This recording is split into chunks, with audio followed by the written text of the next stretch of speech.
TNT rocks. Digimon rocks. TNT rocks.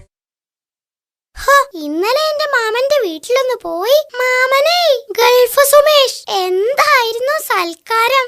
എന്തൊക്കെ ഉണ്ടായിരുന്നു? ദാ കേട്ടോ, കടായി ബിരിയാണി, ചിക്കൻ ടിക്ക, കാട സൂപ്പ്, മട്ടൻ ലിവർ, ബീഫ് ഉലർത്തിയത്. ആ ബീഫിന്റെ ഒരു രുചി വിരല് കടിച്ചു പോവും. ബീഫ് ഒരു പ്രത്യേക രീതിയിലാ വെച്ചത്. കുരുമുളകൊക്കെ ഇട്ട് നല്ല കച്ചകച്ചകച്ചാന്ന്. ഒന്ന് നിർത്തടാ, അല്ലെങ്കിൽ തന്നെ വിശക്കുന്നു. അതിനിടയിലാ ഞാൻ അമ്മയോട് പറഞ്ഞിട്ടുണ്ട് നാളെ ഇതുപോലത്തെ ബീഫ് ഉണ്ടാക്കി തരാൻ. എന്റെ അമ്മയോട് പറഞ്ഞു നോക്കാം. അച്ഛാ, നമുക്ക് കുറച്ച് ബീഫ് മേടിക്കാം, എന്ത് പറയുന്നു? മിണ്ടാതിരി. കഴിഞ്ഞ ആഴ്ചയിലല്ലേ ചിക്കൻ ബിരിയാണി വെട്ടി വിഴുങ്ങിയത്. എന്തായാലും പോത്തിറച്ച് വീട്ടിൽ കാറ്റുന്ന പ്രശ്നമില്ല. അച്ഛാ, ഒടുക്കത്തെ ടേസ്റ്റ് അതിന്. കുരുമുളകൊക്കെ ഇട്ട് കച്ചകച്ചകച്ചാന്ന് വെക്കണം. കൊതിപ്പിക്കുന്നോടാ, നടക്കടാ. അച്ഛാ അച്ഛാ, ഉച്ചക്ക് എന്തെങ്കിലും ഒന്ന് കടിച്ചു പറിക്കാതെ ഒരു രസമില്ല. എന്താ മേടിച്ച് കളയാം. 1/2 കിലോ. 1/2 കിലോ മുരിങ്ങാക്കായ കടിച്ചു വലിക്കാൻ ബെസ്റ്റാ.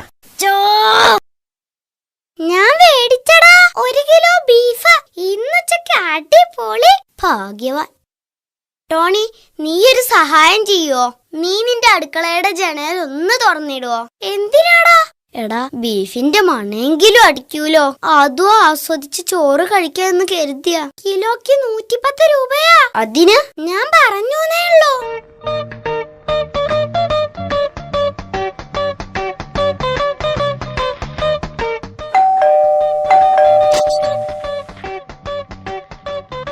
സുഖമായി കഴിച്ചു, താങ്ക്സ്. അതൊക്കെ ശരി, നീ കാശിട.